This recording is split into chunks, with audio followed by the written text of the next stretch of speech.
안녕하세요. 소통과 공감 대표 유경철입니다.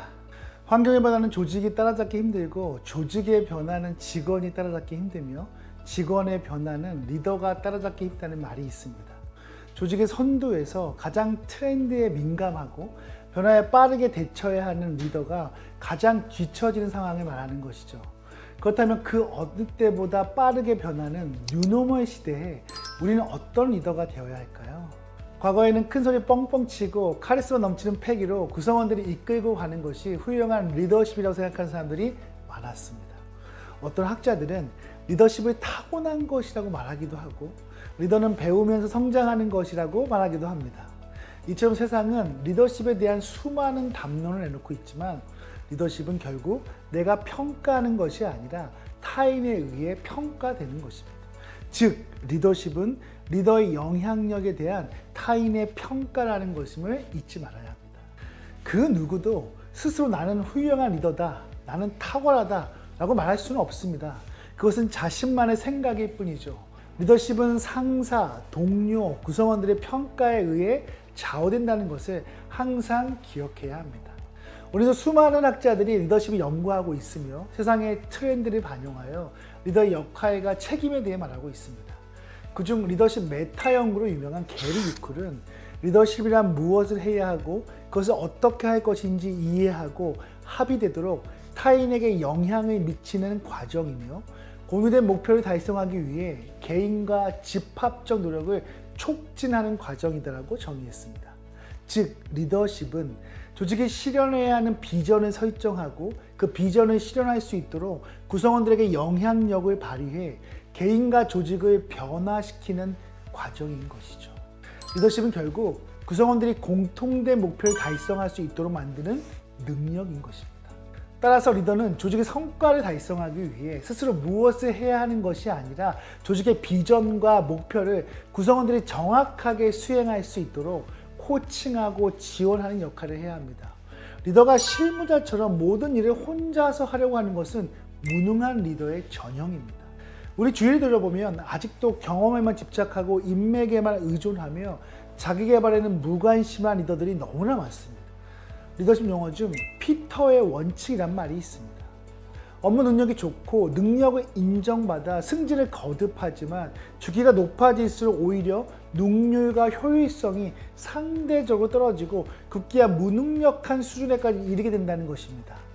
리더가 리더로서의 역할을 하지 못하고 실무자처럼 일을 하면 피터의 원칙에 빠지게 되는 것이죠. 리더십은 하루아침에 달성할 수 있는 것이 아니라 매일매일 오랜 기간 성장하며 형성된 과정의 법칙입니다. 끊임없이 배우고 성장하는 사람에게 발현되며 성공과 실패를 통한 경험과 학습이 지속적으로 이루어졌을 때 얻을 수 있는 결과물입니다. 따라서 항상 학습하고 성장하려는 마음을 가지고 실제로 끊임없이 실천할 때 통찰력이 생깁니다. 이것이 바로 리더의 통찰력, 인사이트입니다. 뉴노멀 시대의 리더는 혼자서 열심히 한다고 성과가 나오지 않습니다. 혼자 열심히 하는 리더는 리더십을 제대로 이해하지 못하고 있는 거죠. 물론 솔선수범은 그 리더십의 중요한 덕목이지만 그것이 리더 혼자서 일을 많이 하는 의미가 아닙니다. 그렇다면 리더의 성과는 어디서 나오는 걸까요? 리더의 성과는 구성원들이 낸 성과의 총합입니다. 구성원들이 일을 잘할 수 있도록 코칭과 피드백을 통해 개인이 성장하게 만들고 이를 팀과 조직의 성과로 만들어내는 것이죠. 리더 혼자 똑똑하고 일을 다 하려는 리더는 리더십 관점에서 무능에 가깝습니다. 오히려 자신보다 더 나은 후배들을 여러 명 만드는 것이 목표가 되어야 할 것입니다. 어떤 리더들은 직원이 일을 잘하면 경쟁심을 느껴 견제하거나 다른 팀으로 보내기도 합니다. 이러한 리더는 리더의 진정한 역할에 대해 전혀 모르는 리더의 자격이 없는 사람입니다. 그래서 리더의 역할을 제대로 이해하는 것이 중요합니다. 리더는 타고나는 것일까요? 아니면 길러지는 것일까요? 지금까지도 매우 첨예하게 대립하고 있는 문제입니다.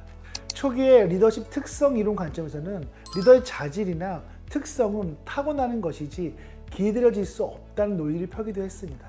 그러나 이후 연구에서는 리더의 타고난 특성도 있겠지만 많은 부분은 교육될 수 있다는 결과들이 많이 나오고 있습니다. 물론 이러한 주장은 학자에 따라 다르기 때문에 특정해서 정의를 내리기는 어렵습니다. 하지만 최근에는 리더는 타고나거나 육성되기보다 다른 사람에 의해 선택된다는 관점이 더 설득력을 얻고 있습니다.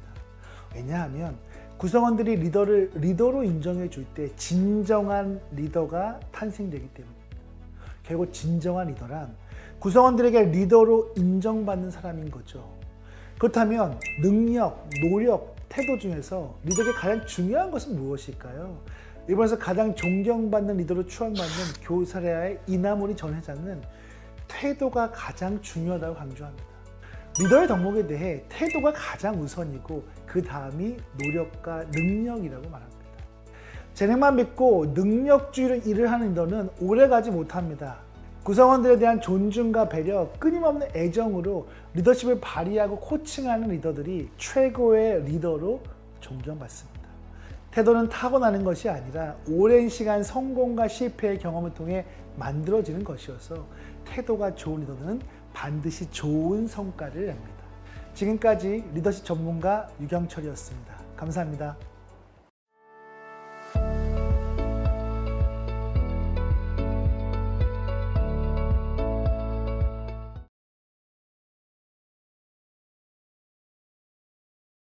안녕하세요. 소통과 공감 대표 유경철입니다.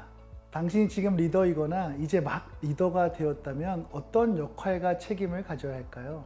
많은 리더십 논문과 연구들을 종합해 리더가 반드시 수행해야 할 역할과 책임을 7가지로 정리했습니다. 첫째, 조직의 성과를 극대화하는 리더. 리더의 역할과 책임 중 가장 중요한 것은 조직에서 주어진 목표를 달성하고 성과를 창출하는 것입니다. 이때 조직의 목표를 달성하기 위해서는 코칭과 피드백을 통해 구성원들에게 올바른 방향을 제시해야 합니다. 리더 혼자서 일하는 것이 아니라 구성원들이 지혜롭게 일을 찾아서 할 수 있도록 코칭하고 구성원들이 힘들고 어려울 때 지지해주고 가이드를 제시하고 리딩해주는 것이 리더의 첫 번째 역할입니다. 여기에서 핵심은 리더가 혼자서 성과를 창출하지 않는 것입니다. 두 번째, 조직과 협력을 원활하게 만드는 리더입니다.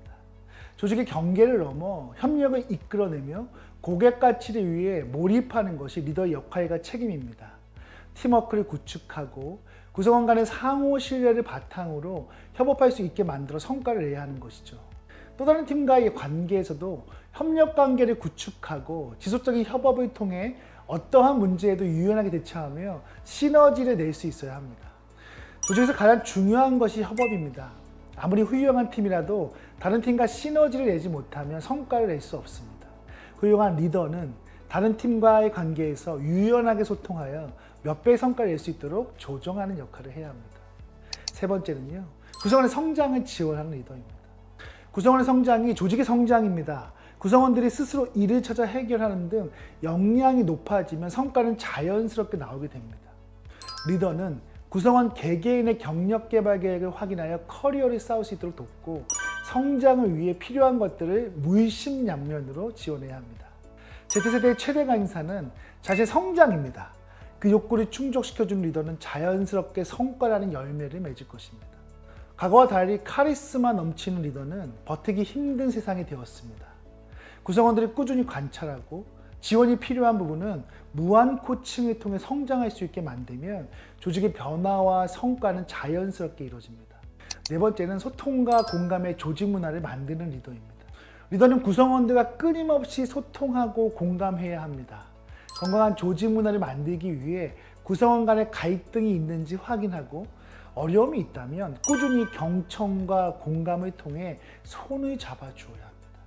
어떠한 어려움도 극복할 수 있다는 긍정적인 마인드로 소통이 흐르는 건강한 조직 문화를 만들어내야 합니다. 리더에게는 수많은 역량이 필요하지만 그중 압도적으로 중요한 것이 소통 역량입니다.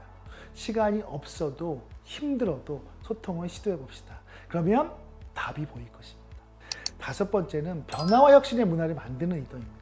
변화와 혁신은 조직의 영원한 화두이죠. 성장하는 조직은 구성원들이 자신의 생각과 아이디어를 자유롭게 표현하고 이야기할 수 있는 심리적인 안정감이 있는 곳입니다. 따라서 기존의 규율이나 문화에 얽매이지 말고 성취하고자 하는 목표가 있으면 그것을 달성할 수 있도록 도와주는 것이 리더의 역할입니다. 이처럼 리더는 변화에 과감한 도전과 혁신에 대한 의지를 지지해 줄 수 있어야 합니다. 세상은 너무 빠른 속도로 변화하고 있고 그 변화를 가장 잘 읽는 사람들이 Z세대입니다. 그들이 세상을 바라보는 트렌드를 확인하고 그들이 무엇이든 할 수 있도록 문화를 만들어줘야 합니다. 리더가 수평적인 자세로 그 어떤 의견도 받아들일 수 있는 문화를 만들면 변화 역시는 자연스럽게 이루어집니다. 여섯 번째는 신뢰와 존중의 팀워크를 만드는 리더입니다. 구성원들이 일에 몰입하기 위해서는요, 리더와 신뢰관계가 형성되어 있어야 합니다. 서로 믿고 의지하며 어떤 어려움도 이겨낼 수 있는 팀워크를 만들어 조직의 미래를 밝혀줄 통찰력을 발휘하는 것이죠. 신뢰와 존중은 시대를 초월하여 기성세대와 MZ세대를 연결하고 업무에 몰입시켜 원하는 결과를 만들어냅니다. 구성원에게 신뢰를 얻었다는 것은 그들이 리더에게 하고 싶은 말을 모두 할 수 있다는 것이죠. 그것이 부정적인 말일지라도 그들의 생각을 솔직하게 말할 수 있어야 합니다. 서로를 존중하면서 비난하지 않는 문화, 우리는 한 팀이라는 믿음을 갖는 조직은 반드시 성공합니다. 일곱 번째, 자기 개발을 통해 성장하는 리더입니다. 매일매일 학습을 통해 꾸준히 성장하는 리더로서의 역할과 책임을 알고 조직의 비전과 개인의 비전을 정렬하여 끊임없이 자기 성찰을 통해 변화하려고 노력하는 리더. 전문성 개발을 위해 학습하고 역경이 있을 때마다 조언을 구하면서 자신의 자리에서 안주하지 않으며 끝까지 성장하는 리더가 진정한 리더입니다. 일단 리더가 되면 더 많이 배워야 합니다. 교육 현장에서 강의에 가장 몰입하는 대상자들이 바로 리더들입니다. 왜냐하면 배워야 할 것이 너무나 많다는 것을 잘 알고 있기 때문입니다. 훌륭한 리더일수록 자신의 부족함을 깨닫는 자기인식 역량이 뛰어납니다. 상사, 부하 직원 할 거 없이 나에게 도움이 된다면 가서 물어봐야 됩니다. 리더가 성장해야 구성원들이 성장합니다. 자신이 성장하지 않는데 어떻게 구성원들을 성장시킬 수 있을까요? 따라서 리더는 사명감과 책임감을 갖고 스스로 계속해서 단련하고 학습해야 합니다. 루틴을 통해 모든 것을 학습하고 성공 사례들을 찾아 체험해야 합니다. 스스로 앞장서서 학습할 때 성장 마인드셋은 극대화됩니다. 여러분은 리더의 역할과 책임 7가지를 탁월하게 실행하는 훌륭한 리더가 되시길 바라봅니다. 지금까지 리더십 전문가 유경철이었습니다. 고맙습니다.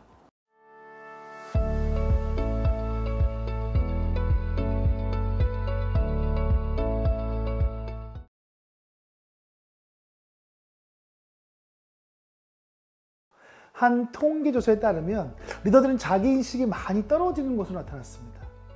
나는 부하 직원에게 존경받고 있는가? 라는 질문에 리더의 76%는 그렇다고 답한 반면에 구성원들은 16%만이 그렇다고 대답했습니다. 안녕하세요. 소통과 공감 대표 유경철입니다.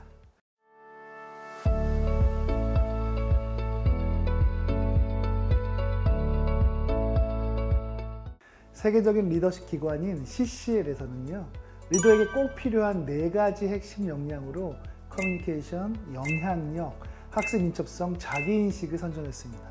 이는 리더라면 반드시 가지고 있어야 하는 핵심 역량이자 항상 최상의 상태를 유지해야 하는 역량이라고 설명하고 있습니다. CCL에서 발간한 컴파스를 참고해서 리더의 4가지 핵심 역량에 대해 살펴보겠습니다. 첫 번째, 커뮤니케이션 역량. 커뮤니케이션 역량이란 명확하고 일관되게 말하고 쓰고 경청하는 것을 말합니다. 리더가 신뢰를 얻기 위해서는 누구보다 잘 들어야 하고 상황과 대상에 맞춰 자신의 생각과 감정을 분명하게 전달하고 말할 수 있는 역량이 필요합니다. 이는 리더의 모든 역량 중에서 가장 중요한 역량입니다. 커뮤니케이션 역량이 낮으면 다른 역량이 아무리 훌륭해도 시너지 효과를 낼 수 없고 이 역량이 부족한 리더는 훌륭한 리더로 성장할 수 없습니다. 커뮤니케이션 역량이 뛰어난 리더들은 간단, 명료, 정확하면서도 담백하게 말하고 다른 사람의 생각을 정확하면서도 신중하게 듣습니다.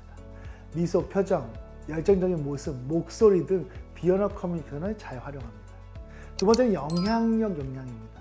영향력 역량이란 사람들의 협력과 노력을 얻기 위해 설득하는 것을 말합니다.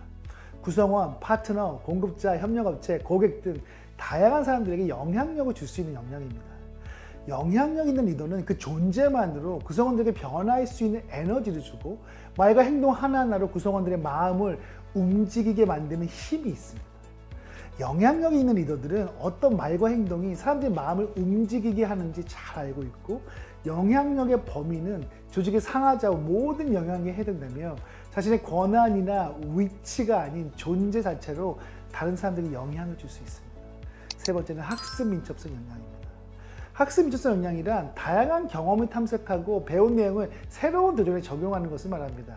학습 민첩성은 호기심, 통찰력, 지략, 적응력 등의 행동들로 구성되며 어떤 환경에서도 민첩하게 적응하고 어려움에 처할 때 역경을 이겨낼 수 있는 회복 탄력성을 갖는 역량입니다. 학습 민첩성이 뛰어난 리더들은 새로운 것을 배우는 것에 관심이 많고 다양한 관점을 생각하는 것을 선호합니다. 학습에 대한 욕구가 높기 때문에 주변에 도움을 줄 수 있는 사람들을 찾고 성장에 도움을 줄 수 있다면 어떤 사람이라도 기꺼이 친구가 될 수 있습니다.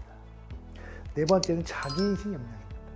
자기인식 역량이란 피드백과 반성을 통해 자신의 장점을 이해하고 필요한 자기개발 영역을 찾는 것을 말합니다. 자기인식은 자신의 개발에 필요한 자기를 이해하는 것입니다. 자신의 강점과 약점을 인식하여 강점은 더 강화하고 약점은 보완할 수 있도록 자신을 명확하게 바라봐야 합니다. 리더 스스로 자신을 인지하고 어떻게 행동해야 하는지를 안다는 것은 진정한 리더십의 힘이죠. 한 통계조사에 따르면 리더들은 자기인식이 많이 떨어지는 것으로 나타났습니다. 나는 부하 직원에게 존경받고 있는가? 라는 질문에 리더의 76%는 그렇다고 답한 반면에 구성원들은 16%만이 그렇다고 대답했습니다. 이는 리더들이 얼마나 상황을 인지하지 못하고 있는지를 극명하게 보여주는 결과입니다.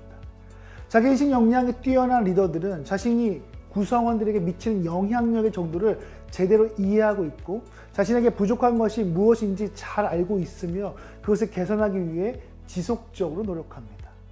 리더의 핵심 역량에는 리비 최소량의 법칙이 적용됩니다. 4가지 역량 중 단 한 가지라도 낮아서는 안 됩니다. 3가지 역량이 높으니 한 가지 역량은 낮아도 되겠지라는 생각은 큰 오판이죠. 하나라도 부족하면 나무통에 물이 새듯이 리더로서 치명적인 문제가 생길 수 있습니다. 훌륭한 리더가 되기 위해서는 리비히 최소량의 법칙에 따라 한 가지도 부족함 없이 끊임없이 노력해야 합니다. 마케팅팀을 담당하는 팀장이 있었습니다. 효율적이고 트렌디하게 마케팅팀을 이끌며 성과도 좋고 스스로 자기개발도 열심히 하고 직원들에게 과연 자격증을 따게 하는 리더이자 적절하게 업무 임무할 줄 아는 역량 있는 팀이었죠. 여러모로 성과를 내기 위한 좋은 역량을 가졌지만 소통과 협력에 대한 역량은 최하점을 받을 만큼 문제가 있었습니다. 그렇다 보니 다른 부서 팀장들과 잦은 마찰로 상사 평가 외에 동료 평가, 부하 평가 등의 다면 평가에서 좋지 못한 평가를 받았습니다. 분명 다른 역량은 뛰어났지만 커뮤니케이션 역량이 떨어지기 때문에 좋은 리더로 평가받지 못한 것이었죠. 업무 성과가 좋아 주목을 받기는 했지만 결국 커뮤니케이션의 문제로 인해 많은 사람들에게 공격을 당하고 원하는 자리까지 올라가지 못한 안타까운 사례가 있었습니다. 따라서 리더의 4가지 핵심 역량은 한 개도 부족하면 안 됩니다. 자신이 부족하다고 생각하는 역량은 반드시 최고의 상태로 끌어올리는 것이 좋은 리더가 되는 것입니다. 지금까지 리더십 전문가 유경철이었습니다. 감사합니다.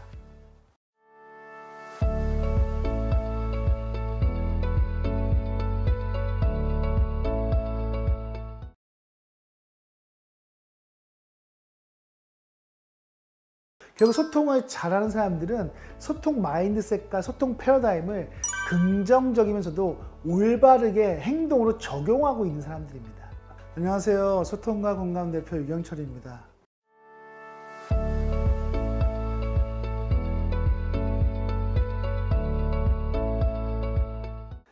경영학의 그룹 피터 드러커는 인간에게 가장 중요한 능력은 자기 표현력이며 현대의 경영이나 관리는 커뮤니케이션에 의해 좌우된다고 말했습니다. 이처럼 우리는 소통이 없으면 살아갈 수가 없습니다. 일상생활에서도 조직 생활에서도 커뮤니케이션은 매우 중요합니다. 우리의 궁극적인 목표는 행복한 삶이죠. 일을 하는 이유도 행복과 연결되어 있습니다. 그렇다면 행복해지기 위해서는 무엇이 필요할까요? 내가 관계를 맺고 있는 사람들과의 인간관계가 좋아야 합니다. 아침에 출근할 때마다 보기 싫은 사람이 있으면 기분이 나쁠 것입니다. 말도 섞기 싫기 때문에 일의 능률도 떨어지고 행복감은 자연스럽게 멀어집니다. 그럼 인간관계를 좋게 만들려면 어떻게 해야 할까요? 상대방과 커뮤니케이션, 즉 소통을 잘해야 합니다. 결국 행복해지기 위해서는 커뮤니케이션 능력이 좋아야 합니다. 개인의 삶에서도 조직에서도 소통이 중요한 이유입니다. 조직에서 가장 중요한 것이 무엇인가라고 묻는다면 단연 소통이라고 말할 수 있습니다. 실제로 조직에서 일하는 시간 중 커뮤니케이션에 할애하는 비중이 무려 70% 이상이라는 연구 결과도 있습니다. 말하고 듣는 것은 기본이고 문서로 쓰는 보고서, 기획서, 제안서도 모두 문서 커뮤니케이션이기 때문이죠. 따라서 조직에서 일을 할 때 소통을 제대로 하지 못하면 성과를 낼 수 없는 것은 당연한 것입니다. 그래서 소통은 조직의 성과와 밀접한 관계가 있다고 말할 수 있습니다. 독일 철학자 칼 야스퍼스는 인간의 가장 큰 업적은 개인에서 개인으로의 의사소통이다 라고 말했습니다. 인간이 지금까지 성취를 이룬 결과의 대부분은 상호 간의 소통이 있었기에 가능했다는 것입니다. 따라서 인간이 살기 위해 숨을 쉬는 것처럼 우리의 삶을 지배하고 관계를 결정짓는 소통에 대해 우리는 끊임없이 관심을 가져야 합니다. 소통의 사전적 의미는 뜻이 통하여 서로 오해가 없는 것입니다. 뜻이 통하고 오해가 없으면 되는데 소통이 왜 이리 어려운 것일까요? 사람들이 서로 각자만의 방식으로 소통을 하려고 하기 때문입니다. 상대방의 말을 제대로 듣고 공감하여 맞는 내용인지 확인해야 하는데 자기 방식대로 들으려고 하기 때문에 소통이 되지 않는 것이죠. 따라서 소통이 잘 되기 위해서는 상대방이 자신의 말을 충분히 이해할 수 있게 설명하고 공감했는지까지 확인하며 실제 들은 내용을 행동으로 옮기고 있는지까지 확인하는 것입니다. 결국 소통은 말을 하고 끝나는 것이 아니라 말한 내용이 실행될 때까지의 과정을 관리하는 활동입니다. 이런 사람들이 소통을 잘한다고 평가받습니다. 조직에서 상사가 후배 직원에게 업무 지시를 했다고 가정해 봅시다. 업무 지시를 한 후에 후배 직원이 제대로 들었는지 확인하고 내용에 대해 공감했는지까지 확인한 후에 실제 업무 마감일까지 업무를 제대로 하고 있는지 중간중간 체크하는 리더가 소통을 잘하는 리더입니다. 결국 조직에서의 소통은 대화의 인과적인 과정을 제대로 관리하는 것입니다. 소통에 대해 이야기하다 보면 대부분의 사람들은 이미 다 알고 있는 것이라고 말하죠. 경청하고 공감을 하는 거잖아요. 상대방을 배려하고 존중하면 되는 거죠. 어떻게 해야 하는지 다 안다니까요. 그런데 실제 그들의 모습을 관찰해 보면 자신이 아는 것을 제대로 실천하는 사람은 거의 없습니다. 그 이유는 머리로만 이해하고 행동으로 옮기지 못하기 때문입니다. 행동으로 옮기지 못하는 가장 큰 이유는 소통에 대한 마인드셋과 패러다임이 형성되지 않았기 때문입니다. 마인드셋은 우리의 마음이 세팅되어 있는 상태, 마음의 상태, 삶을 바라보는 관점입니다. 소통 마인드셋은 내가 타인과 소통할 때 어떻게 해야 할지 내 머리와 몸속에 이미 세팅되어 있는 상태입니다. 그런데 머리로만 이해하고 소통 마인드셋이 세팅되어 있지 않으면 실제 대화를 할 때 듣는 것과 다르게 행동합니다.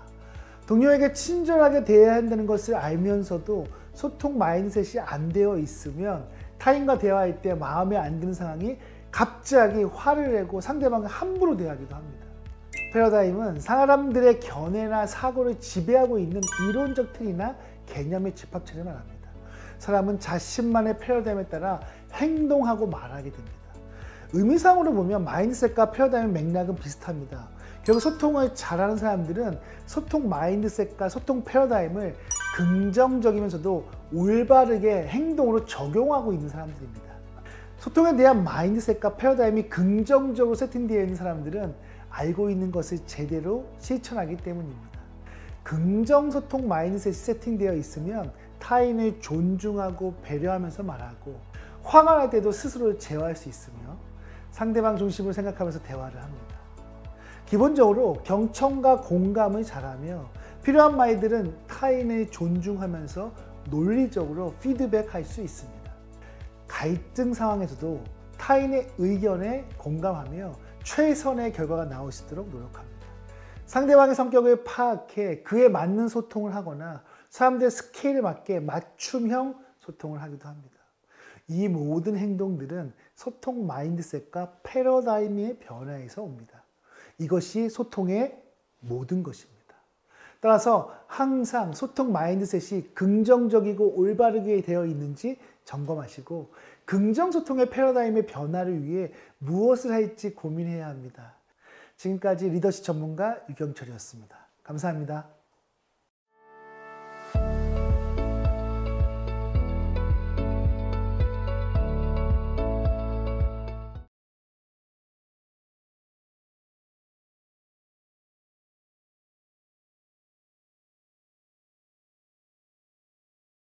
소통의 본질은 결국 나와 다른 타인의 욕구, 감정, 생각을 수용하며 존중하고 배려하는 것이기 때문이죠. 안녕하세요. 소통과 공감 대표 유경철입니다.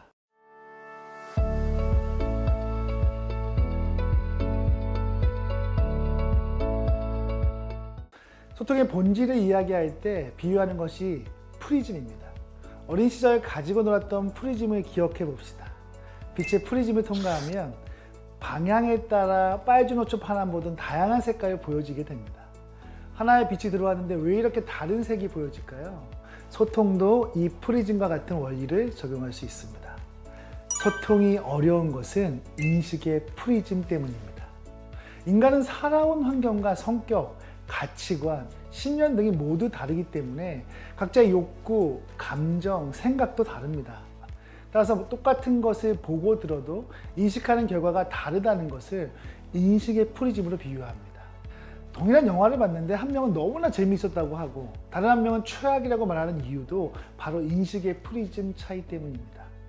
이런 상황이 벌어질 때 저 사람 참 이상하네. 재미있는 영화를 재미없다고 말해. 이렇게 생각하고 나랑 너는 너무 달라.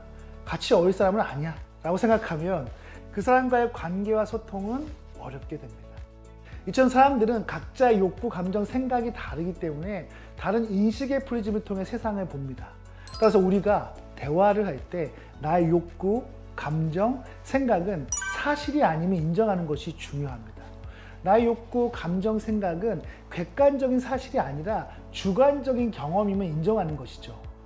다른 사람이 보고 들은 것을 내가 똑같이 보고 듣지 못했다는 것을 인정하는 것이 소통의 본질을 파악하는 데 있어 매우 중요합니다.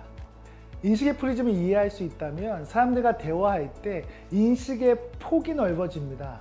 내가 말하는 것이 옳다고 생각하지만 다른 사람들이 다른 의견을 낸다고 하더라도 불편하지가 않기 때문입니다.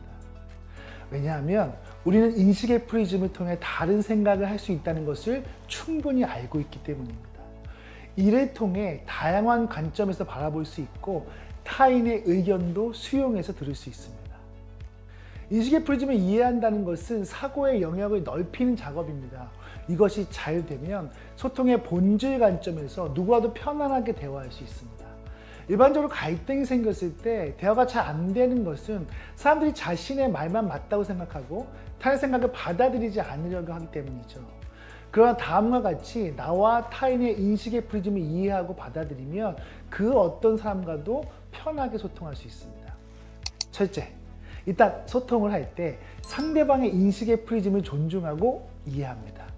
나와 다른 의견이 나오면 그 자체로서 충분히 인정하고 존중해 주는 것입니다. 둘째, 자신의 인식의 프리즘을 명확하게 표현합니다. 타인의 다름을 인정하되 나의 생각도 잘 표현해야 합니다. 내가 왜 그렇게 생각하는 건지에 대한 명확한 설명이 필요하죠. 그래서 상대방도 내 생각을 인식하고 자신 생각과 비교할 수 있게 됩니다. 셋째, 다양한 사람들의 인식의 프리즘을 탐색합니다. 타인의 인식의 프리즘을 비교해보고 다른 사람들은 어떤 생각을 가지고 있는지 탐색해보는 것이 중요합니다. 사고의 유연성을 높이고 어떤 부분도 거부감 없이 수용하려는 자세. 인식의 프리즘은 결국 타인을 있는 그대로 바라보며 존중하고 배려하는 그 자세입니다. 이처럼 상대방의 다양한 관점을 받아들이고 그것을 통해 나의 생각을 공유하면 적절한 합의점을 찾을 수 있습니다. 지금 나를 한번 돌아봅시다. 동료들 또는 후배들과 이야기할 때 내 고집만 피우고 있지 않은가요? 아니면 다양한 관점을 존중하고 그들 생각에 공감하려고 하는가요? 인식의 프리즘을 이해하면 소통의 본질을 이해하게 되고 그 누구와의 대화도 두렵지 않게 됩니다. 나와 생각이 다르다고 해서 비난하지 않습니다. 모든 생각들을 수용할 수 있으며 다양한 관점에서 사고할 수 있습니다. 소통의 본질은 결국 나와 다른 타인의 욕구, 감정, 생각을 수용하며 존중하고 배려하는 것이기 때문이죠.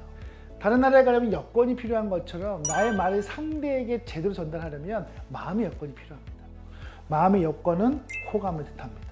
관계와 소통에서 절대적으로 중요한 것이 바로 서로 간의 호감이죠. 조직에서 일을 할 때 호감이 있는 동료가 점 식사를 같이 하자고 하면 대부분 기쁜 마음으로 약속을 잡고 식사를 할 겁니다. 그러나 비호감인 동료가 식사를 하자고 하면 바쁘다는 핑계를 대며 피하고 싶을 거잖아요. 이처럼 사람들은 호감이 있는 사람과 더 많은 관계를 맺고 대화를 하고 싶어 합니다. 따라서 호감을 느끼는 사람이 되어야 좋은 소통을 할 수 있습니다. 호감을 얻기 위해서는요, 웃으면서 대화를 하고 상대방을 존중하면서 배려와 관심을 가지고 솔직하게 감정을 표현해야 합니다. 소통을 잘하는 사람들은 끊임없이 타인을 관찰하며 적절한 타이밍에 좋은 질문을 던집니다. 질문을 통해 말하는 쪽이 전하고 싶었던 말과 듣는 쪽이 받아들인 내용이 일치하는지 확인하는 것이 필요합니다. 예를 들어 지금 당신이 한 말을 나는 뜻으로 받아들였는데 그것이 맞나요? 라고 확인하는 자세가 배려인 것입니다. 상대방의 생각을 인정하고 확인하는 마음, 그것이 곧 상대방을 배려하는 마음이자 사랑의 마음입니다. 인식의 프리즘을 통해 사람들과 대화하고 호감을 느끼게 하는 사람이라면 최고의 소통자가 될 것입니다. 지금까지 리더십 전문가 유경철이었습니다. 고맙습니다.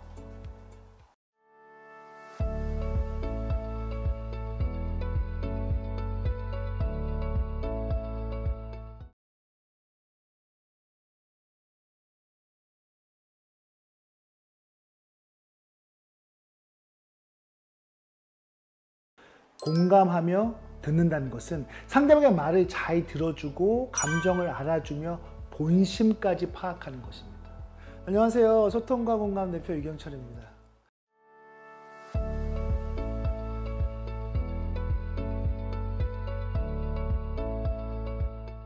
리더의 커뮤니케이션에서 가장 중요한 것 중 하나를 뽑으라면 단연 경청입니다. 사람의 말을 제대로 듣는 것은 그 사람과 좋은 관계를 맺는 것에 가장 우선하기 때문입니다. 경청은 타인의 마음을 열어주는 힘이 있습니다. 일반적으로 듣는다는 것은 상대방이 하고 있는 말을 자기 입장으로 듣는 것이기 때문에 상대가 전하려는 의미가 왜곡될 수 있습니다. 그러나 경청은 상대방이 말하는 것과 느끼는 것을 실제로 이해하는 것입니다. 어떤 의도로 이야기하는지를 마음 깊이 이해하는 것이죠. 경청은 타인의 의도, 감정, 정황 등을 말하는 사람 중심으로 듣고 반응하기 때문에 타인의 마음을 저절로 열 수 있습니다. 한자어로의 경청의 경은 겸손하다의 의미이고 청은 귀로 듣고 눈으로 보고 마음으로 공감한다는 의미입니다. 한자어로 풀어본 경청의 의미에서 진정한 듣기의 의미를 잘 알 수 있죠. 공감하며 듣는다는 것은 상대방의 말을 잘 들어주고 감정을 알아주며 본심까지 파악하는 것입니다. 상대의 말을 잘 들어주면 원래 이야기하지 않으려 했던 말도 자연스럽게 나오게 되는 것이 바로 이런 이유 때문입니다. 공감의 사전적인 의미는 남의 감정, 의견, 주장 따위에 대해 자기도 그렇다고 느끼는 것입니다. 동기 강화 상담에서의 심리학적 의미는 조금 더 깊은 의미를 가지고 있는데요. 상대방의 입장에서 상대방의 세계를 지각하고 있음을 보여주는 의사소통 상태. 그러나 상대방의 입장일 뿐 실제 그 사람이 되는 것은 아니다라고 말합니다. 이것을 좀 더 자세히 풀어보면 공감한다는 것은 현재 상황에 대해 상대방이 느낀 감정에 대해 공감하는 것이지 동의한다는 것은 아니다. 우리는 상대방의 이야기에 언제나 동의할 수 없고 동의할 필요도 없다. 다만 상대방이 느낀 감정에는 충분히 공감할 수 있다는 의미입니다. 조직에서 대화를 할 때 리더가 구성원이 말하는 것에 동의하지 않으면 말을 끊어버리거나 듣지 않으려고 합니다. 그러나 공감은 상대방의 말에 동의하지 않아도 들어줄 수 있습니다. 상대방이 느낀 감정에만 공감해도 되기 때문이죠. 어떤 사람들은 상대방과 생각이 다른데 끝까지 들어주면 상대방이 자신의 생각에 동의한다고 오해할 수 있기 때문에 끝까지 듣지 않는다고 합니다. 그러나 그것은 그렇지 않습니다. 끝까지 들어줘도 되는 것입니다. 생각이 달라도 들어줄 수 있는 것이 바로 공감입니다. 그리고 마지막에 내가 당신의 말에 동의하지는 않지만 그렇게 느낀 감정에는 공감할 수 있습니다. 라고 말하면 상대방은 자신과 다른 생각을 가졌음에도 불구하고 끝까지 들어준 것에 대해 오히려 감사함을 느끼게 됩니다. 그렇게 되면서 더욱 신뢰감이 생깁니다. 경청과 공감의 5가지 프로세스는 누구나 하고 있는 당연한 것이라고 생각할지 모르겠지만 생각보다 이 프로세스에 따라 경청하고 공감하는 사람은 많지 않습니다. 그럼 경청과 공감의 5단계 프로세스를 잘 기억하고 연습해 봅시다. 처음에는 어색하겠지만 지속적으로 연습하다 보면 나중에는 경청과 공감을 잘하는 리더로 인정받게 될 것입니다. 첫 번째 단계입니다. 귀담아 듣기. 경청과 공감의 첫 단계는 입을 다무는 것입니다. 일단 상대방의 말을 무조건 듣습니다. 모든 감각기관을 총동원해서 온몸으로 들어보는 것입니다. 이 단계는요, 도중에 차단하지 않는 거예요. 듣는 도중에 자신의 이야기를 하고 싶은 욕구를 참는 것이죠. 듣다가 상대방이 오해하고 있는 것 같아 중간에 말을 해야 한다면 말을 끊어서 미안한데 뭔가 오해가 있는 것 같아서요. 제가 말을 좀 먼저 해도 될까요? 라고 부탁을 먼저 하는 거예요. 생각이 다르다고 말을 끊는 것과 부탁하는 것은 엄청난 차이가 있습니다. 3단계는요. 판단하지 않는 겁니다. 대화를 할 때 사람들은 누구나 선입견을 가지고 있습니다. 일 잘하는 사람, 일 못하는 사람, 좋아하는 사람, 미워하는 사람 등 상대방에 대해 개인별의 프레임을 가지고 있을 것입니다. 그러나 새로운 주제로 말할 때는 마치 처음 만나는 사람처럼 생각하고 대화해야 합니다. 프레임을 벗어던지고 대화의 주제에만 집중해서 대화할 수 있어야 평가하지 않고 솔직하게 대화를 나눌 수 있습니다. 네 번째는요, 반응을 보면서 듣는 거예요. 상대방의 눈, 얼굴 표정, 제스처 등의 비언어 커뮤니케이션을 확인하면서 적극적으로 리액션을 주며 듣는 겁니다. 상대방의 눈을 마주치면서 라포를 형성하면 상대방은 자기 생각을 좀 더 솔직하게 말할 수 있습니다. 5번째는요, 편안한 분위기 속에서 대답해 주는 거예요. 상대방의 말을 들으면 편안한 분위기 속에서 들은 내용을 말로 정리해 주면 좋습니다. 잘 이해가 되지 않는 것은 질문도 하고 확인하면서 들어줍니다. 지금 김사원이 말하고 싶은 것은 일이 너무 많아서 번아웃 상태라는 거죠. 그래서 다른 팀원이랑 일을 나눠서 했으면 좋겠다는 말을 지금 나한테 하는 거죠. 라고 물어봐 주면 그것이 맞는지 아닌지 확인할 수 있습니다. 교통사고가 나서 고통받는 아픔과 사람 관계 때문에 힘든 아픔 중 어떤 아픔이 더 고통이 클까요? 심리학에서 연구해 본 결과 두 고통은 동일하다는 결론이 나왔습니다. 사람들은 교통사고로 아픈 상처가 훨씬 크다고 생각하지만 실제로는 사람 관계 때문에 고통받는 마음도 교통사고처럼 마음으로 피를 흘리고 있는 것입니다. 사람의 관계의 어려움은 별거 아니라고 여기는 사람들이 있는데요. 그것은 사실이 아닙니다. 마음의 상처가 더 힘들고 고통스러울 수 있습니다. 리더는 그 고통을 충분히 이해하고 보듬어 줘야 합니다. 상처받은 사람을 살리는 길은 공감뿐이다. 이 말을 기억하시고요. 힘들어하는 구성원이 있다면 충분히 공감해주는 리더가 되어야 합니다. 지금까지 리더십 전문가 유경철이었습니다. 감사합니다.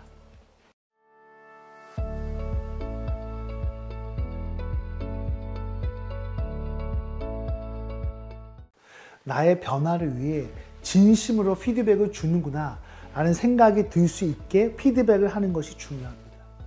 안녕하세요. 소통과 공감 대표 유경철입니다.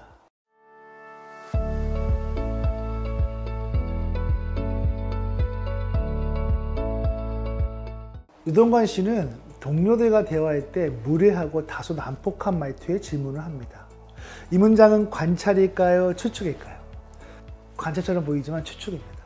다소 난폭한이라는 문장은 내가 생각해서 말한 것이기 때문에 추측입니다. 박순진 씨는 반론을 제시하면 즉시 침묵해버리고 상대방이 말한 대로 하는 경우가 많더라. 이 문장은 관찰일까요? 추측일까요? 이건 역시 추측입니다. 많다라는 단어는 말한 사람의 생각이기 때문입니다. 피드백의 핵심은 관찰입니다. 피드백을 잘하기 위해서는 추측과 관찰을 잘 구분해야 합니다. 관찰은 주관적 판단 없이 사실만을 객관적으로 확인하는 것입니다. 예를 들어 김대리가 10분에 지각했다면 관찰은 김대리 10분 지각했네? 라고 말하는 것입니다. 그런데 추측은 김대리 10분 지각했네? 왜 이렇게 게을러? 라고 말하는 것이죠. 즉 추측은 관찰한 내용에 기반해 내 생각을 보태어 말하는 것입니다. 보통 추측하여 말하면 듣는 사람은 기분이 나빠집니다. 이번에 실수로 한번 지각한 건데 추측의 말을 들으면 억측처럼 보이기 때문이죠. 따라서 피드백을 할 때는 관찰한 내용만을 기반으로 해야 합니다. 피드백은 상대방 행동의 변화를 일으킵니다. 그래서 피드백을 잘하기 위해서는 세 가지 3S를 기억하시면 도움이 됩니다. 첫 번째, 스피드. 뉴욕에서 서울로 출발하는 비행기가 이륙하면 보통은 자동 합법 장치로 가게 되는데요. 이때 기장이 실수로 0.1도만 잘못 설정해 놓아도 일본 삿포로에 도착할 수 있습니다. 이 말은 사소한 실수가 시간이 지나면 엄청난 큰 사건이 될 수 있다는 것입니다. 따라서 피드백을 할 때는 신속하게 해야 합니다. 나중에 해도 되겠지? 내가 꼭 해야 되나? 이렇게 피드백을 미루다 보면 처음에는 사소했던 문제가 나중에 큰 문제로 번질 수 있기 때문입니다. 두 번째는요, 스트레이트. 부정적인 피드백을 할 때는 듣는 사람뿐만 아니라 하는 사람도 불편함을 느끼게 되죠. 아무래도 잘못한 점을 지적해야 하기 때문에 솔직하게 말했다가 상처받으면 어떻게 하지? 라고 생각하는 것입니다. 인간은 감정의 동물이기 때문에 누구나 느끼는 감정입니다. 하지만 리더가 구성원들을 감싸야 하는 과도한 압박을 느끼게 되면 해당 구성원은 오히려 성장의 기회를 빼앗기게 됩니다. 관찰한 내용을 솔직하게 피드백할 때 구성원은 리더에 대해 고마움을 느낍니다. 구성원들을 진심에서 생각하는 마음으로 솔직하게 피드백할 때 변화에 대한 강력한 힘이 발휘됩니다. 세 번째, 스페시픽. 피드백할 때는 구체적으로 해야 합니다. 보고서가 창의성이 부족하네요. 좀 새로운 관점으로 다시 작성해봐요. 내일 아침까지 창의적인 보고서 기대할게요. 혹시 직원의 보고서를 보고 이렇게 피드백하진 않았나요? 이렇게 해서는 리더의 니즈를 정확하게 전달할 수가 없습니다. 김대리, 제출한 보고서를 보니 다른 회사에 대한 비교 자료가 빠져 있고 연도별 구체적인 데이터가 누락된 것 같은데 그 부분을 보완해서 내일까지 다시 제출해 주세요. 라고 피드백해야 합니다. 이처럼 무엇이 잘못되었는지 구체적으로 피드백해야 구성원들이 제대로 이해하고 수정할 수 있습니다. 이 세 가지 피드백 스킬을 꼭 기억합시다. 너무나도 심플하고 당연한 것 같지만 생각보다 3S로 피드백하지 못하는 리더들이 많습니다. 3S 피드백만 잘해도 능력 있는 리더로 평가받을 것입니다. 구성원에게 피드백할 때는 질책보다 칭찬이 더 효과적입니다. 물론 상황에 따라 달라지겠지만 칭찬을 질책보다 3배 더한다는 마음으로 피드백해야 합니다. 특히 Z세대들은 칭찬을 받으면 동기부여를 더 잘하기 때문에 열심히 했을 때 즉각적으로 칭찬하는 문화를 만들면 지속적인 성과를 낼 수 있습니다. 칭찬을 한 후에 이어서 질책을 하게 되면 상대방이 오해할 수 있습니다. 나를 혼내려고 앞에서 일부러 칭찬하는 거구나 라는 오해를 사고 싶지 않다면 구분을 해서 하는 것이 좋습니다. 칭찬할 때는 칭찬만, 질책할 때는 질책만 해야 합니다. 그리고 칭찬은 여러 사람이 함께 있을 때 하면 좋지만 질책은 반드시 1대1로 하는 것이 좋습니다. 피드백은 관찰한 것을 통해 구체적으로 해야 불필요한 갈등과 오해를 줄일 수 있습니다. 생각과 추측으로 피드백을 하면 상대방은 이해하지 못할 수 있습니다. 반드시 행동에 대한 근거를 갖고 피드백을 해야 설득력을 가질 수 있습니다. 피드백은 관찰한 행동에 대해 하는 것이죠. 절대로 사람의 신념, 가치관, 성격에 대한 피드백은 하지 말아야 합니다. 내향적인 사람에게 왜 이렇게 말이 없어? 라고 말하는 것은 상대방을 존중하지 않는 피드백입니다. 내가 바꿀 수 없는 것을 타인에게 강요하는 것은 잘못된 것이죠. 건설적 피드백은 호통, 꾸지람, 인신공격과는 다릅니다. 건설적 피드백은 상대방이 발전할 수 있도록 돕는 과정이죠. 따라서 피드백을 받는 사람도 긍정적으로 받아들일 수 있어야 합니다. 상대방이 꾸지람이나 인신공격으로 받아들인다면 그것은 제대로 된 피드백이 아닙니다. 나의 변화를 위해 진심으로 피드백을 주는구나 라는 생각이 들 수 있게 피드백을 하는 것이 중요합니다. 피드백의 첫 번째 전제는 리더에 대한 신뢰임을 잊지 말아야 합니다. 아무리 올바른 피드백을 하더라도 리더에 대한 신뢰가 없으면 피드백은 의미를 상실합니다. 어떤 구성원도 신뢰하지 않는 리더의 말을 듣고 싶어 하지는 않습니다. 억지로 듣는 척을 하겠지만 진심으로 듣지 않습니다. 따라서 피드백의 스킬로 접근하기 전에 구성원과의 신뢰가 쌓여 있을 때 학습한 스킬은 큰 도움이 됩니다. 리더와 구성원 간의 신뢰가 형성되어 있지 않으면 그 어떤 피드백도 소용이 없다는 것을 반드시 기억합시다. 리더가 신뢰를 얻는 것이 피드백의 첫 걸음입니다. 지금까지 리더십 전문가 유경철이었습니다. 고맙습니다.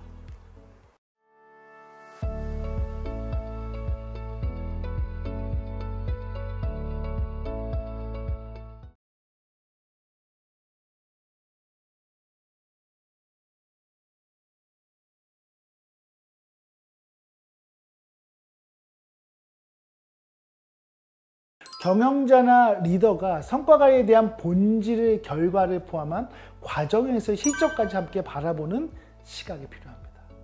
안녕하세요. 소통과 공감 대표 유경철입니다.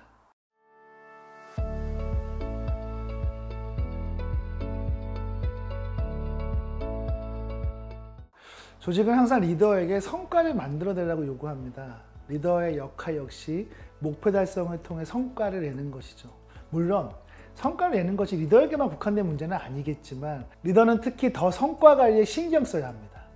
프로젝트는 잘 진행되고 있는지, 마케팅은 잘 진행되고 있는지, 우리의 시장 점유율은 잘 유지되고 있는지, 영업부서는 현장에서 경쟁사에 밀리지 않고 목표를 달성하고 있는지, 물류팀은 전년 대비 얼마만큼 효율적으로 물류를 관리하고 있는지, 생산팀은 불량품 없이 좋은 제품을 잘 만들고 있는지, 회계팀은 자금의 사용이나 집행에 있어 회계 처리를 잘하고 있는지 등 어떤 기능부서의 리더에게도 변함없이 요구되는 것이 바로 성과관리입니다.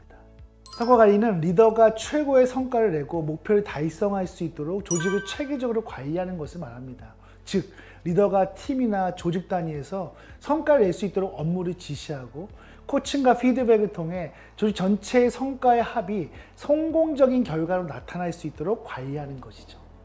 성과관리는 기본적으로 PDC, Plan, Do, Check라는 프로세스로 이루어집니다. P, Plan은 구체적이고 명확한 계획을 세우는 것을 말합니다. D, Do는 계획대로 철저하게 실행하는 것으로 계획에 근거해 관련 부서들이 약속된 업무를 실행해야 합니다. C, Check는 실행한 결과를 점검하는 것으로 점검을 통해 계획을 수정하고 수정한 내용을 다시 실행하면서 성과관리를 하는 것이죠. 리더는 PDC 프로세스를 통해 계획하고 실행하며 결과에 대해 점검하며 성장하게 됩니다. Plan. 조직은 조직이 처한 상황이나 핵심 가치에 따라 우선적으로 해야 할 핵심 과제를 선정합니다. 그리고 핵심 과제를 도출하기 위해 여러 부서들이 모인 다양한 과제들을 꺼내놓고 검토하죠. 또는 경영진으로부터 핵심 과제가 선정되어 내려오는 경우도 있습니다.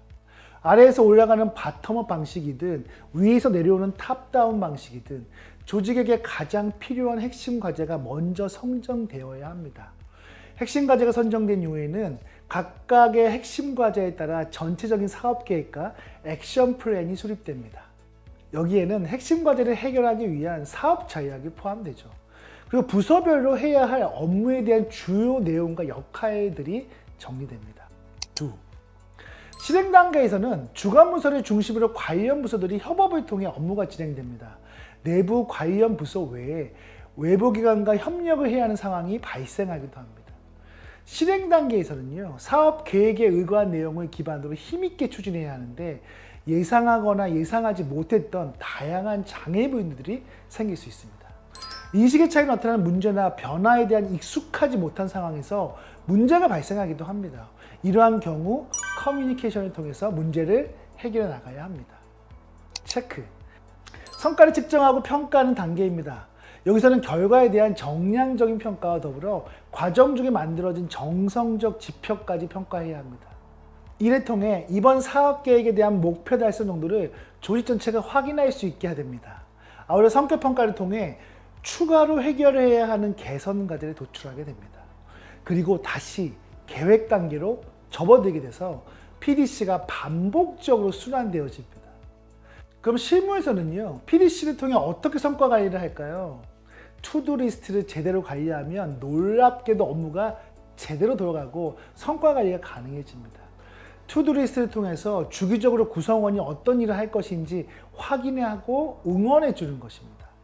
투두 리스트는 리더가 정확하게 업무 방향을 정해주고 구성원이 본인의 일에 몰입하게 해주는 아주 좋은 성과 관리 방법입니다. 성과 관리를 결과로만 평가하는 것을 오해하지 말아야 합니다. 성과 관리는 계획하고 기획하는 과정에서의 실적과 결과 모두를 의미합니다. 보통 조직에서는 결과로 나타난 것에 대해서만 의미를 두는 경우가 많은데 결과를 내기 위해 과정에서 만들어진 긍정적인 모습이나 개선된 과정도 성과를 볼 수 있습니다. 성과 관리를 체계적으로 관리하는 조직은 단기적인 결과에만 집착하지 않습니다. 결과와 더불어 과정에 대해서도 함께 가치를 두고 바라보죠. 이 점은 경영진, 특히 최고 레벨의 경영자의 관점에 따라 결정되는데 경영자나 리더가 성과 관리에 대한 본질의 결과를 포함한 과정에서 실적까지 함께 바라보는 시각이 필요합니다. 성과 관리를 결과로만 바라보는 리더는 구성원에 대해 제대로 된 코칭과 위임을 하지 못합니다. 리더가 결과를 내는 데만 급급하다 보면 마이크로 매니징을 하거나 아예 결과를 가지고 올 때까지 닥달하는 경우가 있습니다. 하지만 성과 관리의 과정까지 함께 바라본다면 구성원에 대해 코칭하고 성장을 지원하며 리더십이 바로 세워질 수 있다는 점을 명심하시기 바랍니다. 지금까지 리더십 전문가 유경철이었습니다. 감사합니다.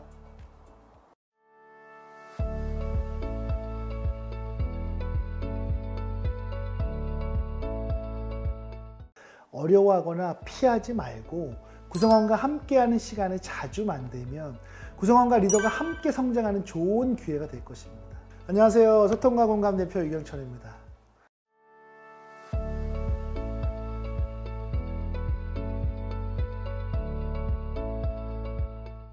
성과 면담이란 리더와 구성원 간의 목표와 계획의 설정, 계획에 근거한 수행 과정 및 평가 결과에 대해 앞으로의 개선 피드백에 대해 서로 의견을 나누는 것을 말합니다.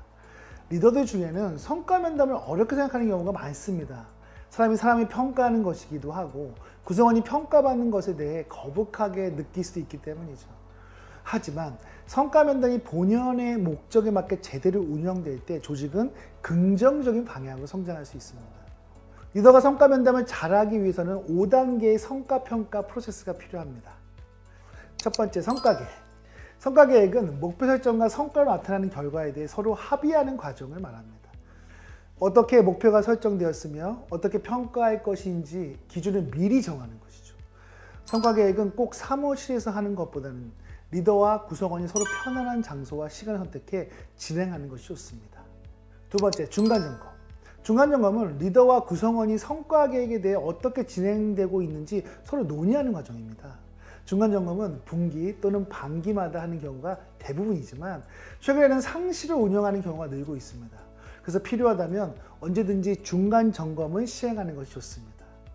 중간점검은 시스템에 등록하거나 기록을 하여 향후 최종 평가 때 논의된 상황에 대한 진척 정도를 파악할 필요가 있습니다.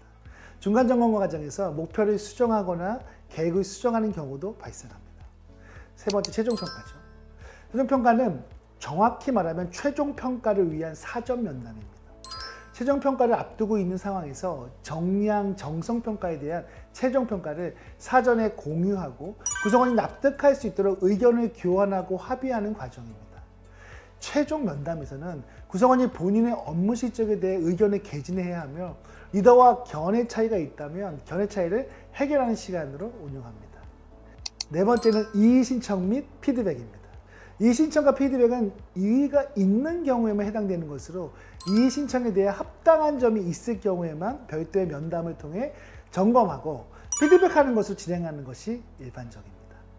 리더는 성과 면담을 위해 먼저 충분한 라포를 형성하여 감정에 따라 좋지 못한 면담이 되지 않도록 관리하는 것이 필요합니다.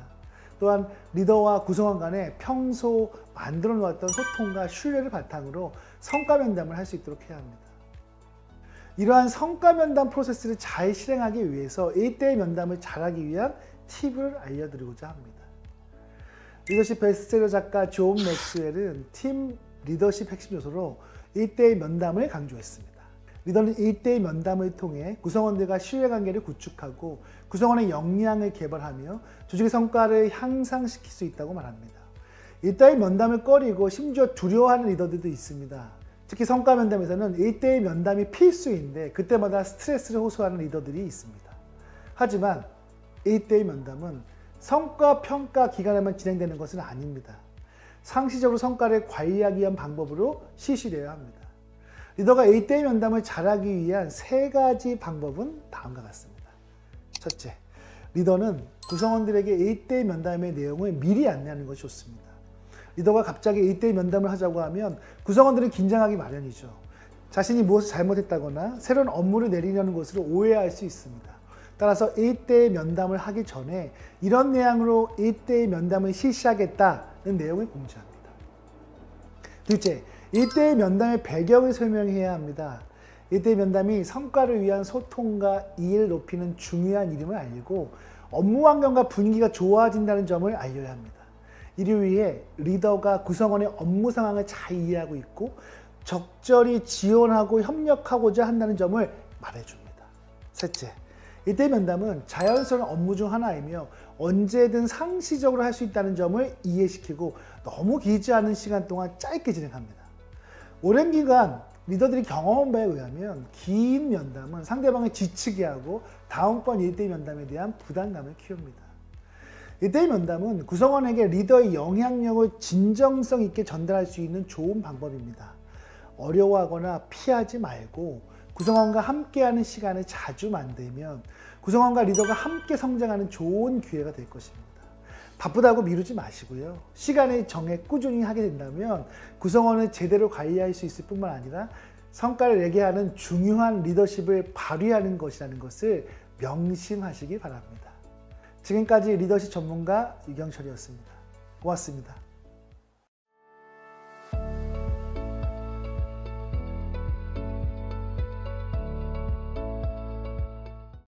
뉴노멀 시대에는 코치형 리더가 되는 것이 중요합니다. 구성원의 무한한 가능성을 믿고 질문을 통해 그들 스스로 솔루션을 찾아낼 수 있도록 도와야 합니다. 안녕하세요. 소통과 공감 대표 유경철입니다.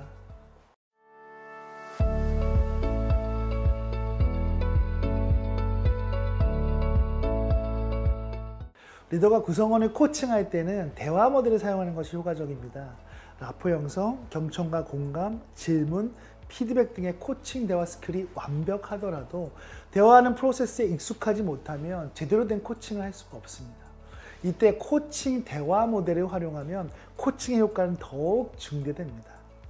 대화 모델은 대화의 틀, 프레임을 제공하는 것입니다. 대화의 틀을 통해 코칭의 기대 상황을 분명히 하고 성과를 점검하면서 효과적인 대화를 할 수 있습니다.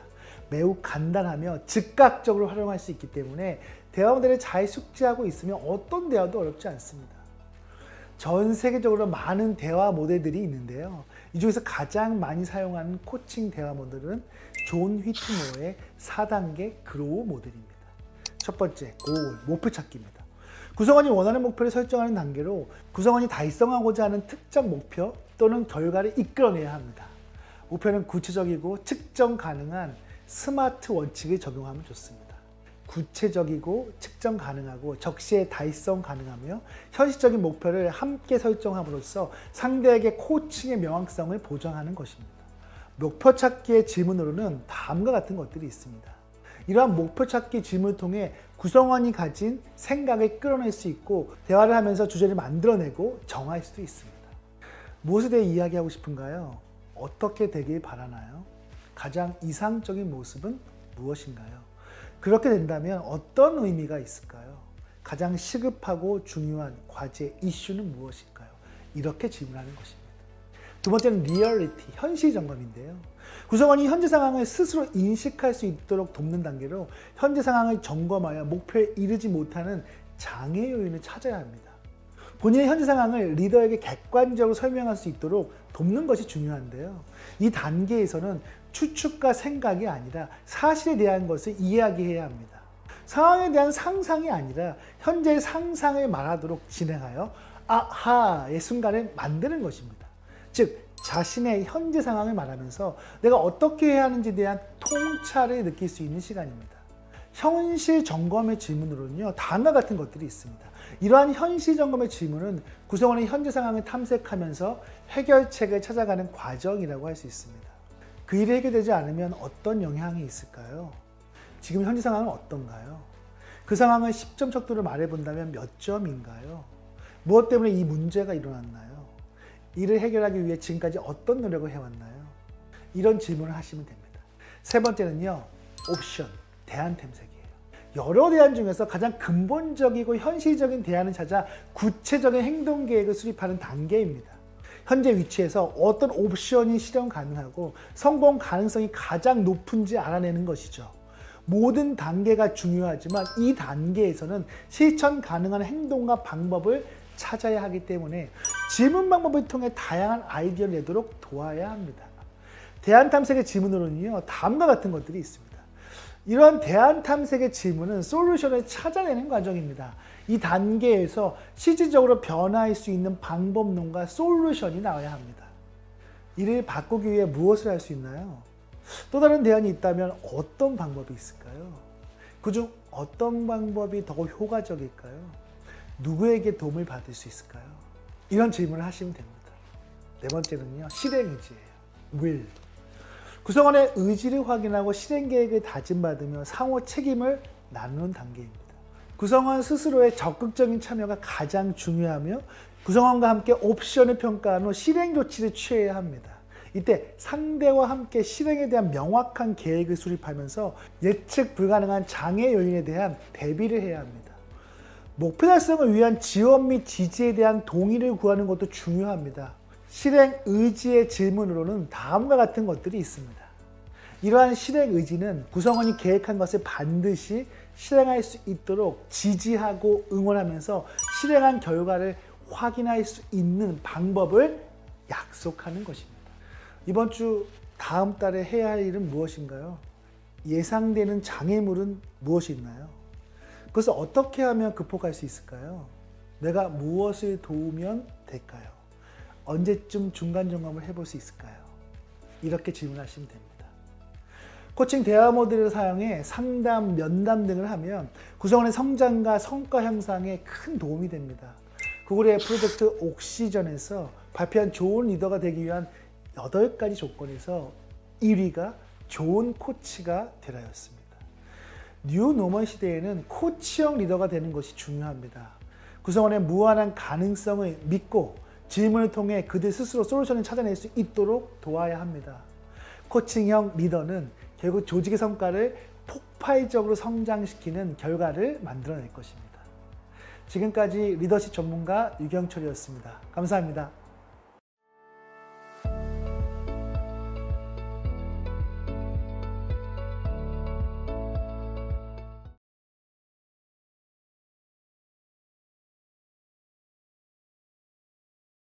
사람들은 스스로가 성장하고 있다고 느낄 때 내적 동기가 부여되고 적극적으로 활성화됩니다.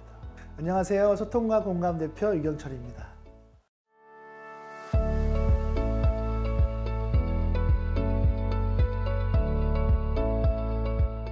마인드셋은 우리의 마음이 세팅되어 있는 상태, 즉 삶을 바라보는 관점을 말합니다. 고정 마인드셋은 주어진 환경에 안주하여 변화보다는 현상을 유지하려는 생각이며, 성장 마인드셋은 사람의 능력을 얼마든지 바뀌어 성장 발전할 수 있다는 생각입니다. 따라서 성장 마인드셋을 가진 리더가 관리하는 팀은 분위기가 밝고 역동적이며 목표 달성을 통해 성취감을 느낄 수 있습니다. 리더에게 성장 마인드셋이 필요한 이유는 조직은 성장을 해야 하기 때문입니다. 내려오는 에스컬레이터에 올라타 가만히 있으면 아래로 밀려 내려갈 수밖에 없습니다. 회사는 내려오는 속도보다 더 빠르게 올라가야 하는 곳입니다. 성장 마인드셋이 있는 리더는 에스컬레이터에서 밀려 내려오지 않습니다. 하지만 성장 마인드셋이 없는 리더는 조용하게 순식간에 아래로 밀려 내려옵니다. 현재 상황보다 더 성장하고 발전할 수 있다고 믿는 성장 마인드셋이 있는 리더와 우리의 재능과 능력은 현재 상태로 충분하다거나 더 이상의 발전은 어렵다고 생각하는 고정 마인드셋이 있는 리더를 비교해 봅시다. 팀원은 어떤 팀에 가고 싶을까요? 성장 마인드셋을 가진 리더의 주변에는 본인의 성장을 돕는 사람들이 많습니다. 마치 자석과 같아서 성장 마인드셋이 있는 사람들이 주변에 모여들기 마련입니다. 반대로 고정 마인드셋을 가진 리더는 자신의 잘 따르고 말 잘 듣는 사람을 가까이 하게 됩니다. 결국 사람과의 네트워크를 바라보는 관점이 다른 것입니다. 2014년 마이크로소프트의 CEO로 새로 취임한 사티아 나델라는 기업의 성공은 조직 개개인이 얼마나 성장 마인드셋을 가지고 있느냐에 달려 있다며 성장 마인드셋을 강조했습니다. 기존의 마이크로소프트는 고정 마인드셋을 자극하는 조직 관리 방법을 사용했었죠. 수직적인 권위주의가 만연했으며 본부별로 치열한 경쟁과 압박을 통해서 내부 총질을 하기도 했습니다. 평가에 있어서도 스택 랭킹 제도를 통해서 경쟁에서 실패한 직원들은 도태되게 만들었습니다. 이렇다 보니 직원들의 동요도 심할 수밖에 없었죠. 최고의 인재로 구성된 MS 직원들의 고정 마인드셋의 함정은 다음과 같습니다. 나는 최고의 대학을 나눈 리더인데 내가 뭐 더 이상 할 것이 있겠어? 나는 더 이상 배울 것이 없어. 이 정도면 된 거지. 나에게 피드백 같은 건 필요하지 않아. 기분만 나쁘지. 나의 생각이 대부분 옳으니까. 이러한 직원들의 오만함과 협력하지 않은 조직 문화는 결국 조직을 병들게 만들고 성과가 떨어지는 결과를 초래했습니다. 저렇게 취임한 사티아 나델라는 새로운 조직 관리 방법을 채택했습니다. 내부적으로는 경쟁하는 것을 멈추고 서로 협력하여 성장하는 조직을 만들고자 했습니다.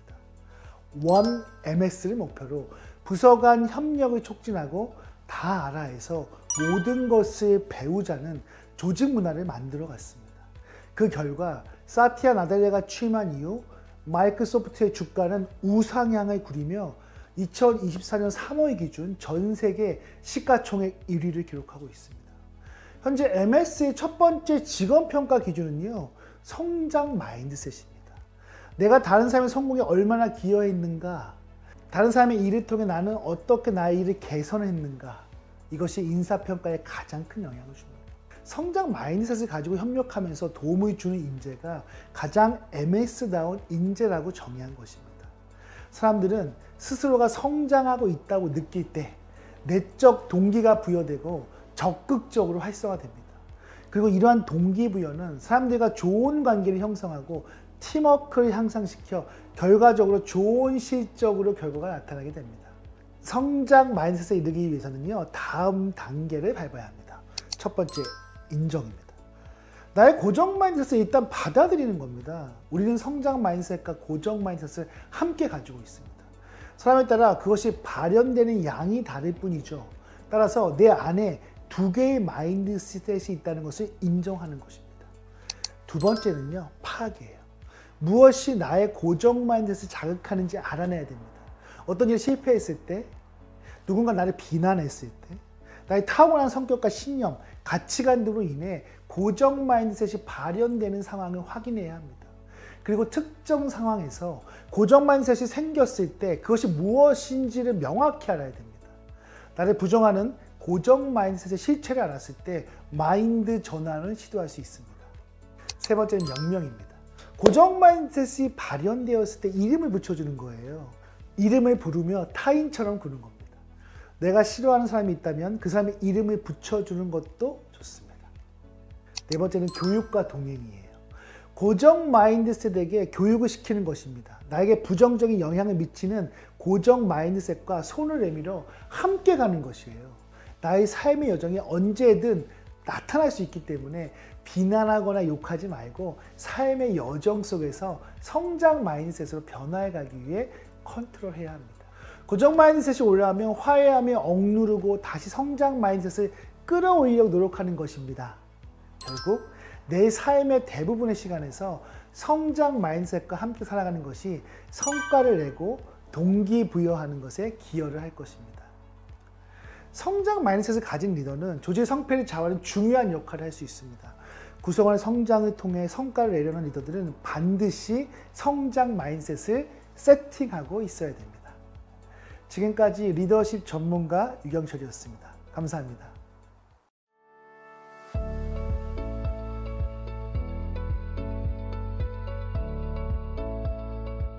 리더는 그냥 주어진 것이 아니라 리더의 자격이 있기 때문에 리더가 된 것이죠.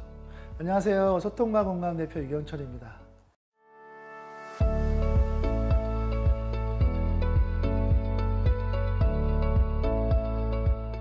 리더가 성과를 내고 성장하려면 자기 효능감, 희망, 회복 탄력성, 긍정적 사고, 이 네 가지의 긍정심리 자본을 극대화해야 합니다.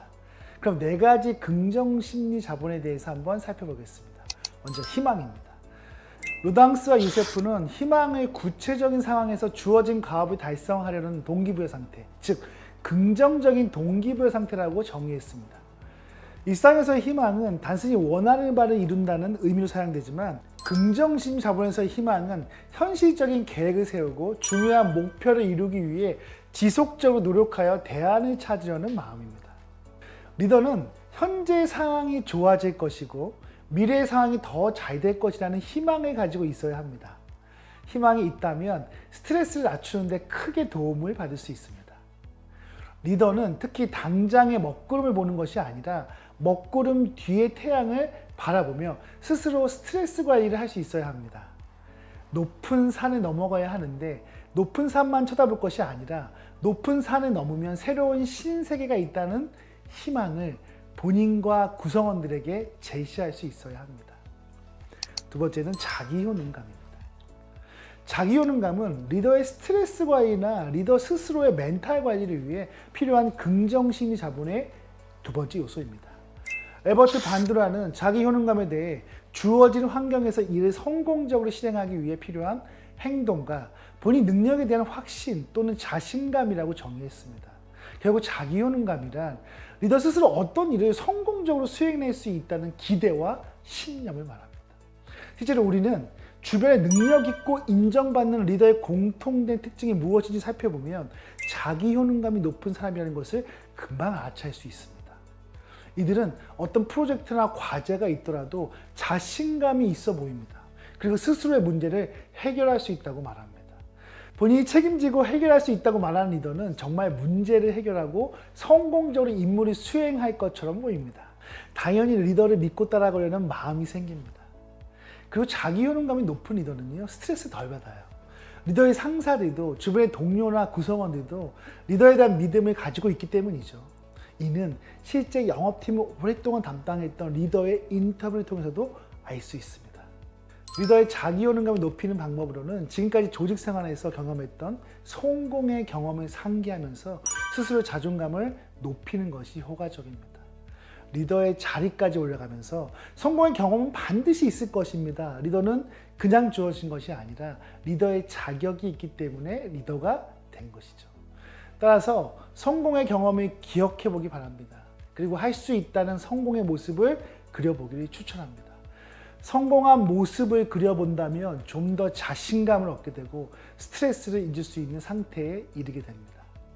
마지막으로 스스로 또는 주변에서 본인에게 칭찬할 수 있는 환경을 만들어 봅시다. 가족에게 칭찬을 받거나 친구나 동료에게 아니면 스스로에게 칭찬을 받는다면 자기 효능감을 높이는 데 분명히 도움이 됩니다. 세 번째는 회복 탄력성입니다. 리더는 아픕니다. 몸도 마음도 아픕니다. 때로는 속상하기도 하고 몸도 피곤하죠. 게다가 조직은 리더에게 지속적인 성과를 요구합니다. 리더를 대상으로 하는 교육을 진행하며 그들에게 애로사항을 물어보면 회사에서 계속해서 성과를 요구하다 보니 너무 피곤하다는 응답이 가장 많습니다. 이때는요, 마음의 근육을 키우는 것이 좋습니다. 건강한 몸을 위해 건강한 루틴을 만들어 가듯 리더에게는 스트레스를 극복해낼 수 있는 마음의 회복 탄력성이 필요합니다. 마음에도 근육이 있다면 스트레스에서도 빠르게 다시 회복할 수 있는 힘이 생깁니다. 리더에게 회복 탄력성은 우울함과 불안함, 스트레스에서 쉽게 무너지지 않도록 하는 마음의 근육, 마음의 백신과 같은 마음가짐입니다.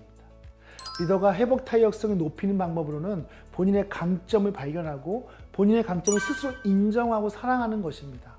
아울러 본인의 실패 사례를 오히려 인생의 여정 속에서 배움의 과정이라고 생각하고 감사한 마음을 기록하는 습관을 가지면 도움이 됩니다. 또 규칙적인 독서나 운동 등으로 스스로의 몸과 마음을 성장시켜 나가는 것도 리더의 성장 마인드셋을 높이는 데 좋은 방법이 됩니다. 회복력이 강한 리더는 처음부터 태어나는 것이 아닙니다. 리더로서의 경험이 당신을 더 강한 사람, 더 좋은 사람으로 만들어줍니다. 네 번째, 긍정 마인드입니다. 긍정성이 높은 사람은 그렇지 않은 사람보다 자신의 직무에서 즐거움과 보람을 찾고 높은 성과를 달성합니다. 긍정성도 희망과 같이 자질적인 면을 가지고 있지만 긍정성의 반대 개념인 무기력함이 학습되는 것처럼 긍정성 역시 집중된 갭을 통해 학습되거나 발전됩니다. 긍정 마인드는 미래에 원하는 일이 일어날 것이라는 긍정적인 프레임의 생각을 갖는 것입니다. 물론 리더는 신경 쓰고 고민해야 할 것이 많겠지만 이는 걱정 많고 불안해하는 것과는 다릅니다. 데일 카네기는 자기관리 이론에서 걱정거리의 95%는 실제로 일어나지 않는다고 했습니다. 즉 리더들이 걱정하고 불안해하는 것은 스트레스 관리에 전혀 도움이 안 된다는 말입니다. 리더는 희망, 자기효능감, 회복 탄력성, 긍정 마인드 이 네 가지 긍정 심리 자본을 끌어올려서 조직에 활력을 주면서 구성원들에게 동기를 부여하게 되면 원하시는 성과는 쉽게 달성할 수 있을 것입니다. 지금까지 리더십 전문가 유경철이었습니다. 감사합니다.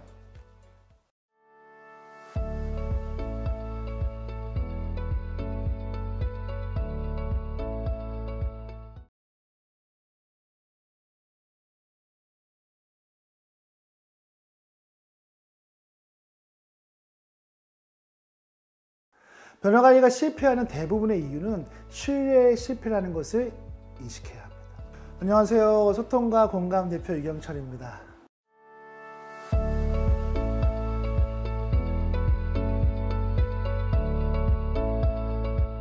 조직이 변화하려고 할 때 구성원들을 설득하는 것이 매우 어렵습니다. 그렇다면 구성원들이 조직의 변화에 저항하는 이유는 무엇일까요? 그 이유를 알면 변화에 대해 유연하게 적용할 수 있을 것입니다. 첫째, 조직과 리더에 대한 신뢰가 부족합니다. 구성원들이 변화에 저항하는 가장 큰 이유는 변화를 제안하고 추진하는 조직이나 리더에게 신뢰가 없기 때문입니다. 변화를 한다는 것은 지금까지 편하게 유지되었던 현상들을 바꾸기 위해 시간과 에너지를 써야 하는 것이죠. 따라서 변화의 결과가 좋은 모습이어야 한다는 믿음이 있어야 동참할 수 있습니다. 이때 리더의 신뢰가 바탕이 된다면 힘들어도 한번 해보자 하는 마음이 들 것입니다. 그러나 조직이나 리더에 대한 신뢰가 부족하면 아우 나만 고생할 거야 라는 생각에 동참하기 싫어집니다. 변화관리가 실패하는 대부분의 이유는 신뢰의 실패라는 것을 인식해야 합니다. 두 번째는 이해관계에 대한 불편함이죠. 지금까지 쌓아왔던 자신의 지식이나 전문성이 쓸모없는 것이 되거나 지위, 권력, 혜택이 사라져버릴 가능성이 있으면 저항합니다. 사람들은 누구나 자신이 가진 것을 지키고 싶어 합니다. 변화로 인해 그것을 잃게 된다면 불안해지며 어떤 방식으로든 그것을 지키기 위해 저항하게 됩니다. 세 번째, 변화는 언제나 실패할 것이라는 신념입니다. 과거에 변화의 실패를 경험했거나 리더가 일관성 없는 리더십을 발휘했을 때 변화는 실패할 거라는 신념을 갖게 됩니다. 이러한 실패 경험은 부정적인 인식을 심어주고 변화에 대한 강한 저항의식으로 남게 됩니다. 네 번째는 통제에 대한 저항이죠. 변화를 추진하다 보면 구성원의 행동을 통제하고 자율성을 저해하는 제도들이 만들어집니다. 자유롭게 일하고 싶은 사람의 마음을 억제하고 하고 싶은 것을 하지 못하게 만든다면 적대감이 생길 수밖에 없습니다. 다섯 번째는요, 비용에 대한 부담이에요. 변화에 실패하게 되면 비용은 손실이 큽니다. 비용이 커질수록 리스크가 커지기 때문에 성공할 가능성이 적은 변화에 대해 거부감을 가지게 됩니다. 따라서 비용에 대한 거부감 때문에 실패할 확률이 높다고 생각하면 변화하지 않으려고 합니다. 변화관리를 효과적으로 하기 위해서는요, 리더와 구성원들에게 자기인식을 높일 수 있는 정보를 지속적으로 제공하여 변화 친화적인 조건과 환경을 만들어줘야 됩니다. 첫 번째는 변화할 수 있는 환경을 만드는 건데요. 치핍스와 데니스는 변화는 사람 문제인 것 같지만 실은 상황의 문제인 경우가 많다. 리더는 구성원 개인의 문제보다 먼저 환경과 상황을 바꾸거나 조정하는 노력이 필요하다고 말했습니다. 변화를 추진하려고 할 때 변화를 전혀 할 수 없는 환경이나 조건이라면 아무리 노력해도 변화 추진은 실패할 것입니다. 따라서 변화를 할 수 있는 환경을 먼저 조성하는 것이 성공의 지름길입니다. 두 번째는 구성원들에게 심리적 안정감을 주는 것입니다. 구성원들이 말을 하지 않는 것보다 말을 하는 것이 더 이익이 된다고 느끼게 만들어야 합니다. 구성원들이 어떤 말이라도 들어줄 수 있는 담대한 리더십이 발휘될 때 변화는 가능합니다. 구성원들에게 심리적 안정감을 주어 조직에서는 어떤 말도 할 수 있다는 문화가 결국 변화 추진을 성공적으로 이끌 것입니다. 세 번째는요, 구성원에게 질문과 코칭을 하는 거예요. 질문을 활용하는 것은 구성원들이 자신의 문제와 변화에 대해 논리적 또는 감정적으로 재평가하는 데 도움을 줍니다. 리더는 구성원에게 왜 변화해야 하는지에 대해 질문을 하고 그들의 생각을 충분히 들어봅니다. 질문을 통해 변화에 대한 의견을 듣고 좋은 내용들은 반영할 수 있습니다. 그리고 코칭 스킬을 통해 구성원들과 지속적으로 소통하면서 변화를 추진할 수 있습니다. 네 번째는요, 관찰하며 피드백을 제공하는 거예요. 구성원이 업무 예경자와 비협력적으로 일하면서 갈등을 유발해 몇 번 불러 협력적으로 일하는 것의 중요성을 강조하며 변화를 요구했지만 그럼에도 변화가 없으면 어떻게 하겠습니까? 이러한 경우는 구성원이 자신의 문제를 의식하지 못하거나 모르는 상태이므로 객관적인 관찰을 통해 꾸준히 피드백을 제공해야 합니다. 변화의 성공은 리더의 꾸준한 관심과 진정성이 바탕이 될 때 가능합니다. 신뢰를 바탕으로 구성원들에게 진심을 보여주고 말이 아닌 행동으로 보여주면 따라옵니다. 이성보다는 감성에 더 설득된다는 것을 명심하시기 바랍니다. 조직의 변화와 혁신을 이루는 것은 언제나 어렵습니다. 그러나 리더와 구성원은 꾸준히 대화하고 협의하면서 서로에게 가장 효과적인 목표를 찾아서 윈윈을 하게 되면 어떠한 변화도 일어날 수 있을 것입니다. 지금까지 리더십 전문가 유경철이었습니다. 고맙습니다.